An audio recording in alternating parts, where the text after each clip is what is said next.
അയ്യപ്പ സംഗമം നടത്തി സർക്കാർ കളിച്ച നാടകത്തിന് കാണികൾ ആരും ഉണ്ടായിരുന്നില്ല. കാലിക്കസേരകളുടെ ഫോട്ടോ മാധ്യമങ്ങളിൽ പ്രചരിച്ചതോടെ അതും AI-യുടെ തലയിൽ വെച്ചുകെട്ടി ഗോവിന്ദൻ മാഷ് തടിതപ്പി. പക്ഷേ കണക്കുകളൊന്നും ശരിയാകുന്നില്ലല്ലോ മാഷേ. അയ്യപ്പ സംഗമത്തിനെതിരെ എത്തുകയാണ് PV അൻവർ. ആഗോള അയ്യപ്പ സംഗമം നാടകമാണെന്നാണ് PV അൻവർ പറയുന്നത്. ശബരിമലയിലെ അയ്യപ്പ ഭക്തന്മാരെ എല്ലാവരെയും ആദരവോടെയാണ് കാണുന്നത് എന്നും മുഖ്യമന്ത്രിയുടെയും CPIM-ന്റെയും വിഷയത്തിലെ നിലപാട് 3 വർഷം മുൻപ് നമ്മൾ കണ്ടതാണെന്നും PV അൻവർ പറയുകയാണ്.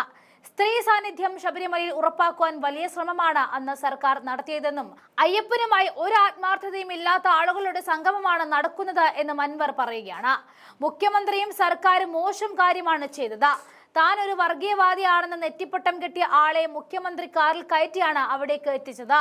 മോദിയേക്കാൾ വർഗീയത തുപ്പുന്ന യോഗിയെ കൊണ്ടുവരാനാണ് എന്തിനാണ് സർക്കാർ ശ്രമിച്ചത്? പോലീസ് വിഷയങ്ങൾ മൂടിക്കെട്ടാനാണ് ഇപ്പോഴത്തെ ശ്രമം. വർഗീയമായി വിഭജിക്കാനാണ് മുഖ്യമന്ത്രി ശ്രമിച്ചുകൊണ്ടിരിക്കുന്നത്. എന്നാൽ കേരളത്തിൽ ഈ വർഗീയത ഏൽക്കില്ല എന്ന് ഇന്നത്തെ സംഗമം തെളിയിച്ചു. മുഴുവൻ സർക്കാർ ഉദ്യോഗസ്ഥരെയും അണിനിരത്തിയും പരിപാടി പരാജയപ്പെട്ടു. 1 മണിക്കൂർ കഴിഞ്ഞപ്പോൾ സദസ്സിൽ ഉണ്ടായിരുന്നത് 500-ൽ താഴെ ആളുകളായിരുന്നു. യോഗിയുടെ കത്ത് 2 വർഷം മുൻപാണ് ലഭിച്ചതെങ്കിൽ സർക്കാർ പൂഴ്ത്തിയേനെയെന്നും ഇപ്പോൾ അവർ യോഗിയുടെ കത്ത് കൊട്ടി ആഘോഷിക്കുകയാണെന്നും അൻവർ കുറ്റപ്പെടുത്തി. വെള്ളാപ്പള്ളി നടേശൻ ആദ്യം പറഞ്ഞത് മുസ്ലിം വിഭാഗത്തിനെതിരെ, പിന്നീട് പറഞ്ഞത് ക്രൈസ്തവർക്കെതിരെ, മൂന്നാമത് പിണറായി മുഖ്യമന്ത്രിയാകണം എന്ന് വെള്ളാപ്പള്ളി പറഞ്ഞത് അയ്യപ്പ സംഗമ വേദിയിലാണ്. അപ്പോൾ അത് രാഷ്ട്രീയമല്ലേ? അയ്യപ്പന്റെ സ്വർണം തന്നെ അടിച്ചുമാറ്റി. അയ്യപ്പ സംഗമം പൊളിഞ്ഞു. അവിടുത്തെ 2 പഞ്ചായത്തിലെ സഖാക്കൾ വന്നാൽ പോലും സദസ്സ് നിറഞ്ഞേനെ. മുഖ്യമന്ത്രിയുടെ പരിപാടിക്ക് ഇപ്പോൾ ആളില്ലാത്ത അവസ്ഥയാണെന്നും PV അൻവർ എടുത്തു പറയുകയാണ്. MV ഗോവിന്ദന്റെ AI കസേര പരാമർശത്തിലും അൻവർ പ്രതികരിച്ചു. നാളെ വെള്ളാപ്പള്ളി മുഖ്യമന്ത്രിയുടെ കാറിൽ സഞ്ചരിച്ചത് AI ആണെന്നും MV ഗോവിന്ദൻ പറഞ്ഞാലും അത്ഭുതപ്പെടാനില്ല എന്നാണ് അദ്ദേഹം പറയുന്നത്. CPIക്ക് ഇപ്പോൾ ഒരു നിലപാടുമില്ല എന്നും അൻവർ കൂട്ടിച്ചേർത്തു. ഗോവിന്ദൻ മാഷിന്റെ AI കസേര കഥ പൊളിച്ചടുക്കിയ അൻവറിന്റെ ആ വീഡിയോ ദൃശ്യങ്ങളിലേക്ക് പോകാം. കേരളത്തിലെ 3.5 കോടി ജനങ്ങൾ ഇത് കണ്ടതാണ്. കസേര AI ആണോ? ഇനിയിപ്പോ നാളെ വെള്ളാപ്പള്ളിയെ തന്നെ AI കൊണ്ട് നിർമ്മിച്ച് നിങ്ങൾ കാറിൽ കയറ്റി ഇരുത്തിയതാ എന്നാണ് പറഞ്ഞിട്ടുണ്ടോന്ന് എനിക്കറിയില്ല. വെള്ളാപ്പള്ളി മുഖ്യമന്ത്രിയുടെ കാറിലൊന്നും പോയിട്ടില്ല. ഇങ്ങനെയുണ്ടോ ഒരു അസംബന്ധം നിങ്ങൾ പറയുന്നത്? അത് നിങ്ങൾ AI-ൽ ഉണ്ടാക്കിയതല്ലേ എന്ന് നാളെ ഗോവിന്ദൻ മാഷ് പറഞ്ഞാൽ ഒരു അത്ഭുതവും കരുതണ്ട. ഗോവിന്ദൻ മാഷ് കുറെ കാലമായിട്ട് ഇപ്പൊ ഈ AI ആണ്, ആർട്ടിഫിഷ്യൽ ഇന്റലിജൻസ് ആണ് അദ്ദേഹത്തെ പോലും നയിക്കുന്നത്.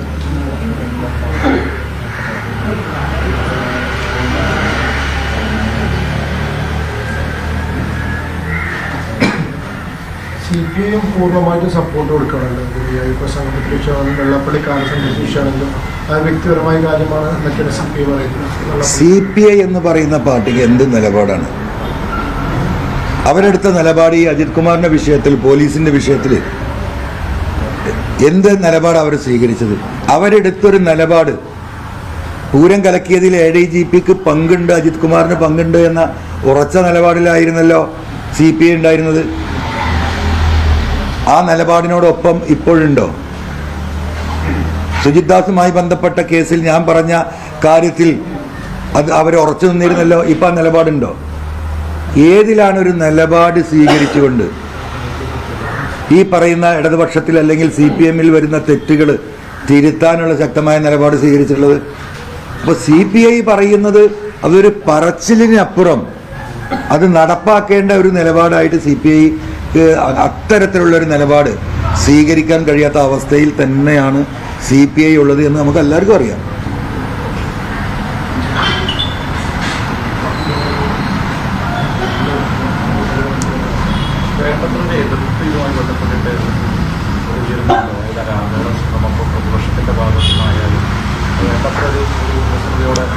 അല്ല, പ്രതിപക്ഷത്തിന്റെ എതിർപ്പുകളും അതിന്റെ വ്യക്തതയൊക്കെ വളരെ കൃത്യമായി വന്നിട്ടുള്ളതാണ്. പ്രതിപക്ഷത്തിൽ അപ്പുറം എന്താ പറയാ? അവിടെ പോയി സമരം ചെയ്യാൻ പറ്റുമോ? പ്രതിപക്ഷത്തിന് പറഞ്ഞ ആളുകളെ ബോധ്യപ്പെടുത്താൻ ഈ അയ്യപ്പ സംഗമത്തിന്റെ പിന്നാമ്പുറത്തുള്ള ദുരുദ്ദേശങ്ങൾ വളരെ കൃത്യമായിട്ട് പ്രതിപക്ഷ നേതാവ് പല ഘട്ടങ്ങളിലായി ഇന്നലെ ഒക്കെ പറഞ്ഞതാണ്. ഇതൊരു ഗവൺമെന്റ് ഒരു കോടതിയിൽ പോയി ഒരു ഉത്തരവ് വാങ്ങി അവരുടെ തന്നെ ഈ പറയുന്ന ദേവസ്വത്തിന്റെ തന്നെ പണം ചെലവഴിച്ച് കോടികൾ മുടക്കി നടത്തുന്ന ഇതൊരു നാടകമാണ് എന്ന് പറയുന്നതിലപ്പുറം സുപ്രീം കോടതിയിൽ പോയി ഒരു ഓർഡർ വാങ്ങി വന്നിട്ട് അവിടെ പോയിട്ട് പ്രതിപക്ഷത്തിന് സമരം ചെയ്യാനൊന്നും കഴിയില്ല. പക്ഷേ ഇത് ജനങ്ങളിലേക്ക് ഇനിയും എത്തിക്കേണ്ടതുണ്ട്. ഈ ഒരു രാഷ്ട്രീയത്തിൽ നിന്ന് മാറി ഉത്തരേന്ത്യയിലൊക്കെ നടക്കുന്ന തെരഞ്ഞെടുപ്പ് പ്രചരണം അത് പരിപൂർണമായിട്ടും വർഗീയമാണ്, നമുക്കറിയാം. ആ വർഗീയതയിലേക്ക് കേരളത്തിലെ രാഷ്ട്രീയത്തെയും കൊണ്ടുപോകുന്ന ഈ ഘട്ടത്തിൽ പ്രതിപക്ഷത്തെ ശിഥിലീകരിക്കാൻ വേണ്ടിയിട്ടുള്ള വലിയ ശ്രമങ്ങൾ CPM-ൻ്റെയും LDF-ൻ്റെയും ഭാഗത്തുനിന്ന് നമ്മൾ കണ്ടുകൊണ്ടിരിക്കുകയാണ്. ആ ശിഥിലീകരണ പ്രവർത്തനത്തിന് അറിഞ്ഞോ അറിയാതെയോ UDF-ൻ്റെ നേതാക്കന്മാരും പ്രവർത്തകരും തലവെച്ച് കൊടുക്കുന്നത് ഈ പറയുന്ന CPM-ൻ്റെ ഉദ്ദേശത്തെ ഒന്നും കൂടി ബലപ്പെടുത്താനും അവരുടെ കാര്യങ്ങൾ അവർക്കൊന്നും കൂടി സ്മൂത്താക്കാനും സാധിക്കുന്ന രാഷ്ട്രീയ സാഹചര്യം കേരളത്തിലുണ്ട്. അത് പ്രവർത്തകരും UDF നേതാക്കന്മാരും തിരിച്ചറിഞ്ഞ് ഒറ്റക്കെട്ടായി നിന്നാൽ കേരളത്തിലെ ജനം ഈ ഘട്ടത്തിൽ ഈ ഗവൺമെന്റിനെതിരാണ്, ഒരു സംശയവും കരുതണ്ട. പക്ഷെ ആ വോട്ടുകളെ ശിഥിലീകരിപ്പിക്കാൻ വേണ്ടിയിട്ട് CPM-ഉം മുഖ്യമന്ത്രിയുടെ ഓഫീസും നടത്തുന്ന സകല പ്രവർത്തനങ്ങളിലേക്കും അറിയാതെ തല കുടുങ്ങുന്ന അവസ്ഥയുണ്ട്. അത് പ്രതിപക്ഷ പ്രവർത്തകരും നേതാക്കളും തിരിച്ചറിയണം എന്നാണ് എൻ്റെ ഒരു ചെറിയ കാഴ്ചപ്പാട്. കേരളത്തിലെ ഇന്ന് അറിയപ്പെടുന്ന ഞാനൊരു വർഗീയവാദിയാണ് എന്ന് പറഞ്ഞ് വർഗീയവാദത്തിന്റെ നെറ്റിപ്പട്ടം കെട്ടിയ ഒരു വ്യക്തിയെ കാറിൽ കയറ്റിയാണ് കേരളത്തിന്റെ മുഖ്യമന്ത്രി ആ സദസ്സിലേക്ക് വന്നത്. അവിടെ തുടങ്ങുകയാണിത്, അവിടെ കൊണ്ടത് അവസാനിച്ചില്ല. നമുക്കറിയാം, ഇന്ന് ഇന്ത്യ കണ്ട ഏറ്റവും വർഗീയവാദിയായ ഫാസിസ്റ്റായ ഒരു മുഖ്യമന്ത്രിയാണ് അജിത് യോഗി എന്ന കാര്യത്തിന് കേരളത്തിലെയും ഇന്ത്യയിലെയും ജനങ്ങൾക്കൊരു സംശയമില്ല. അതിലേക്ക് നിരവധിയായ മുഖ്യമന്ത്രിമാർ ഇന്ത്യയിലുണ്ട്. നമുക്കറിയാം, കേരളം കഴിഞ്ഞാൽ ഏറ്റവും കൂടുതൽ സ്വാമിമാർ വരുന്നത് കർണാടകയിൽ നിന്നും ആന്ധ്രയിൽ നിന്നാണ്, തമിഴ്നാട്ടിൽ നിന്നാണ്. തമിഴ്നാട്ടിൽ മുഖ്യമന്ത്രിയെ ക്ഷണിച്ചു. തമിഴ്നാട്ടിലെ മുഖ്യമന്ത്രിക്ക് കാര്യം മനസ്സിലായതോടുകൂടി സ്റ്റാലിൻ സ്കിപ്പ് ചെയ്തു, ഏതൊരു മന്ത്രിയെ അയച്ചു കൊടുത്തു. എന്തുകൊണ്ടാണ് കർണാടക മുഖ്യമന്ത്രിയെ വിളിക്കാതിരുന്നത്? എന്തുകൊണ്ടാണ് ആന്ധ്ര മുഖ്യമന്ത്രിയെ വിളിക്കാതിരുന്നത്? അവർ BJP-യുടെ എതിർചേരിയിലുള്ള മുഖ്യമന്ത്രിമാരാണ്. അപ്പൊ BJP-ക്ക് ഈ പറയുന്ന മോദിയേക്കാൾ തീവ്രവാദം തുപ്പുന്ന, കേരളത്തിൽ നിന്ന് ഏകദേശം 3000-ഓളം കിലോമീറ്റർ അകലെയുള്ള യോഗിയെ തന്നെ ഇവിടെ കൊണ്ടുവരാൻ എന്തുകൊണ്ട് ശ്രമിച്ചു? എന്താണ് അതിന്റെ പിന്നിലെ ഉദ്ദേശം?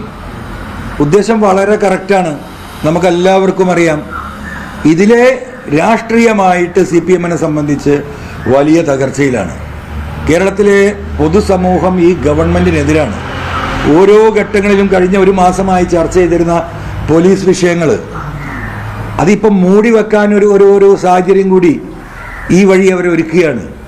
പക്ഷേ ഒരു തെരഞ്ഞെടുപ്പിലേക്ക് കടന്നു പോകുന്ന കേരളം ആ തെരഞ്ഞെടുപ്പിൽ അമ്പേ പരാജയപ്പെടും എന്ന് പരിപൂർണമായും മനസ്സിലാക്കിയ മുഖ്യമന്ത്രി തന്നെയാണ് വർഗീയമായിട്ട് ഇതിനെ വിഭജിക്കാനുള്ള ശ്രമം നടക്കുന്നത്.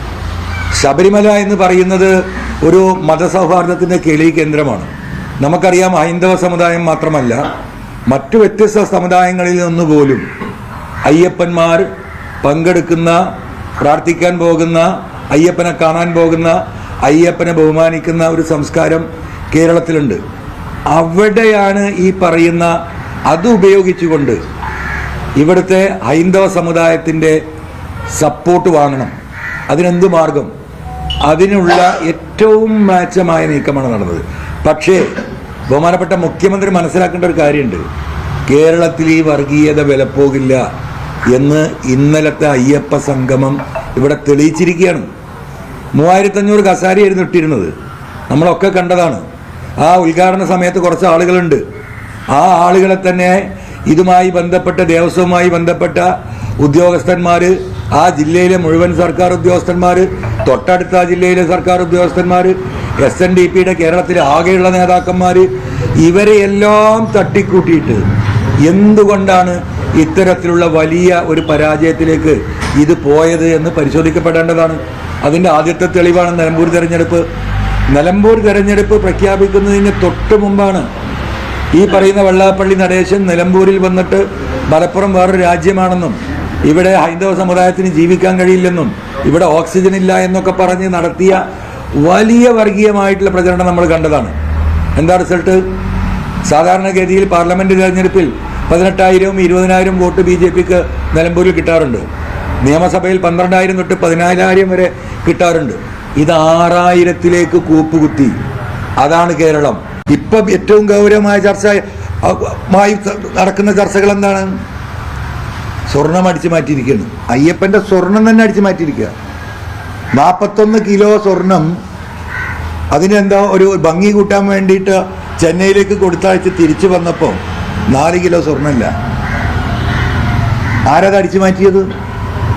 ഇവിടെ അയ്യപ്പ വിശ്വാസികൾ ചോദിക്കുന്ന ഏറ്റവും വലിയ ചോദ്യം അതാണ്. ആര് 4 കിലോ സ്വർണ്ണം അടിച്ചു മാറ്റി? എൻ്റെ സംശയം എന്താ അറിയോ? ആ കാലഘട്ടത്തിലുള്ളത് ഈ പറയുന്ന അമ്പലത്തിൻ്റെയും പരിസരത്തിൻ്റെയും സംരക്ഷണ ചുമതല ഈ ADGP അജിത് കുമാറിനാണ്. ഇത് കൊണ്ടുപോയ സമയത്ത് അജിത് കുമാറുമായി ബന്ധപ്പെട്ട വിഷയം നമ്മൾ കണ്ടതാണ്. കരിപ്പൂരിലെ സ്വർണം കഴിഞ്ഞപ്പോൾ പിന്നെ അടിച്ചു മാറ്റാനുള്ള സ്വർണം ഗുരുവായൂരപ്പൻ്റെ അയ്യപ്പൻ്റെതാണ്. ആ ശബരിമല അയ്യപ്പൻ്റെ 4 കിലോയിലധികം സ്വർണം അടിച്ചു മാറ്റിയതിനെ കുറിച്ചൊരു വാക്ക് ആ കളവ് നടത്തിയവരെ കണ്ടെടുത്ത് ശിക്ഷിക്കുമെന്ന് പറയാൻ ബാധ്യതപ്പെട്ട മുഖ്യമന്ത്രി രാവിലെ തൊട്ട് വൈകുന്നേരം വരെ ഈ അയ്യപ്പ സംഗമം നടക്കുമ്പോൾ ഒരു വരി പോലും ഈ സ്വർണ്ണക്കൊള്ളയെക്കുറിച്ച് പറയുന്നില്ല. അപ്പോൾ ഇതാണ് ആകെ തുക പറയാനുള്ളത്.